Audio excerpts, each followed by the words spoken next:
Let's talk about National Coach of the Year. It's one thing that we did not get to. No, we didn't. We didn't get to it. So, Jeff, where do you sit for National Coach of the Year? All right. So I think, can we go through the candidates first, and then we'll pick. But tell me if I'm missing anybody here, or we can go around the room. Let's go around the room one at a time. To me, a guy that's got to be on the list is Tommy Lloyd of the Arizona Wildcats. They're 20-2 now, 10-1 in the league, first place. Right. Rookie head coach. Everybody kind of was like, man, how can you hire an assistant coach at Arizona? He's proven most people wrong. I actually thought it was a heck of a hire. So Tommy Lloyd, for me, he's got to be on the list. T.O.? I want to include Shaka Smart on that list. And are we picking, or are we just putting people on the list? No, we're first going to go around the room, then we're going to pick. Yeah, I think Shaka needs to be involved. Ed Cooley needs to be involved in that list for what he's done. And there's a genuine point to be made about possibly not having a first team All Big East performer on the team. I mean, because they're so well balanced. So him to be able to do that. That's who I got so far. Kerr just DM me that he's watching, I think, right now. So he likes it. I can't pull it off like you can, Kerr. But again, like, I'm trying, man. I'm trying. Well, look. Close. You've done a nice job. And you threw that in the washer, just to clarify. You threw that in the washer. Well, Kerr said, we asked him if he had lice. And I don't think he knew, coming from Estonia, I don't think he knew what lice was.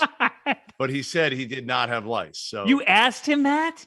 Yeah, we asked him if he had lice. Got to make sure these days, Like, come on. I'm not just throwing a headband on. Okay. So we have Tommy Lloyd. I don't have that problem. Sorry, go ahead. No, you do not. No lice for you. No, you don't. You don't have that. We got Tommy Lloyd. We got Shaka. Who you got? Ed Cooley. We got Ed Cooley. Yeah. Well, Bruce Pearl's got to be in there. Yeah. Yes. He's got to be in there. Look, you're the 100%. Coach of the number one team in the country. Yep. I had Scott Drew in there at one point. I no longer do. I just don't think he wins it, but I did at one point, and I guess he's in the race. He's in the race. Yeah. Beyond that, do I think that Matt Painter's a national coach of the year? I got two more. Okay, go ahead. That have to be on there. One is Mark Adams. Mark Adams has to be on there. That was going to be my next one.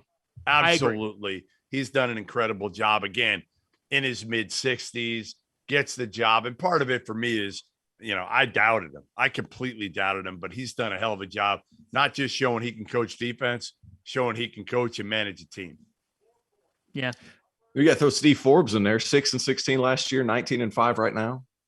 Went to the portal, got exact guys that are perfect for him. He's got to be in that conversation. If the ACC is better, he's obviously getting more recognition, but 19-5, still 19-5. I'm going to give one more. Yep, go ahead. Brad Underwood has to be on there. Lost Corbello basically for the entire year, and they're in the mix for the Big Ten title right now. They've had plenty of other injuries to deal with, and so I think Underwood's in there too. So, all right, now is it time to make our picks?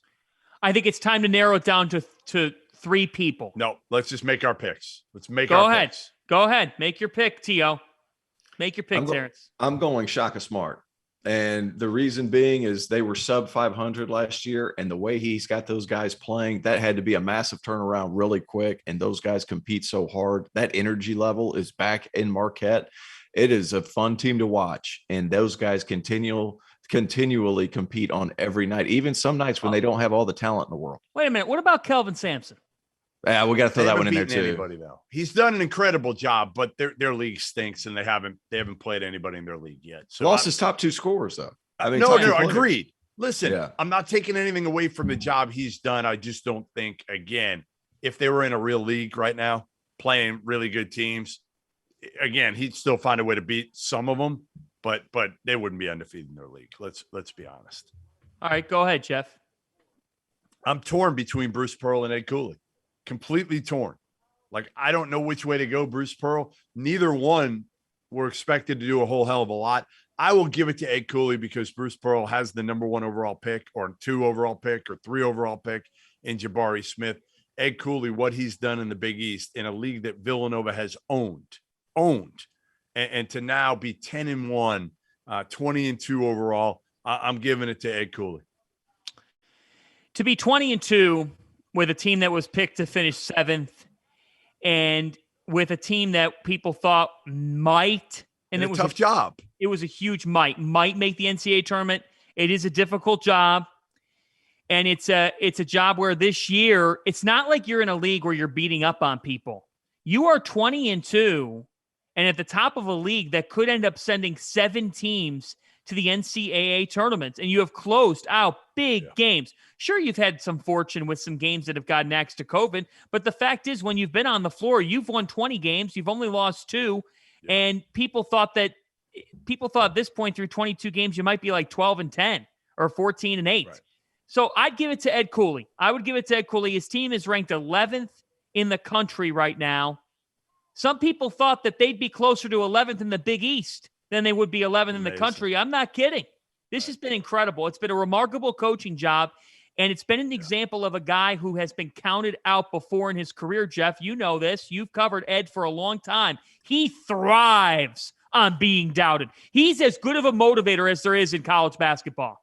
Yeah, Eddie's just, his personality is second to none. I mean, listen, I'm doing a story this week on former NBA players who have been Division I head coaches and the lack of success.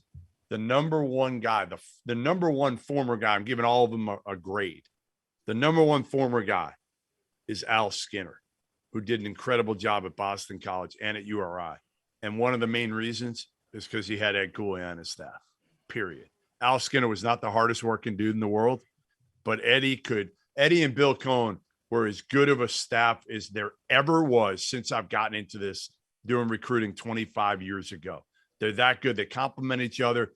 They could evaluate, they could develop. And Ed Cooley's doing it at Providence in a tough job. I know Providence fans don't want to hear this, but trust me when I say the Georgetown job unto itself is a much better job than the Providence job. Period. Why so? Tell us about Georgetown as a job. Well, I mean, first of all, you have support, right? You have budget, you have resources, you've got an incredible. Now, again, Providence has a really nice practice facility now. They do. Yes, they do. But Georgetown's is even nicer. Their recruiting base is unbelievable. What they can recruit in their general area. Ed Cooley does not have that around Providence. Now, you can go New England prep schools, all of that. But to me, more than anything, you have tradition. You can sell pros, Alonzo Mourning, Dikembe Mutombo, all Patrick Ewing, all the great players that have come through there, especially big men. I don't know if there's one thing that Providence has an advantage over Georgetown on other than recent winning. That's all they have over Georgetown. And everybody will say that. Well, Georgetown hasn't won. They look at, they've hired the wrong people. Like that's part of it, guys. Like St. John's hasn't won because they've hired the wrong people. Now, again, like years ago, Georgetown made the tournament every damn year. Yeah. They just, again, Patrick Ewing was not the right guy.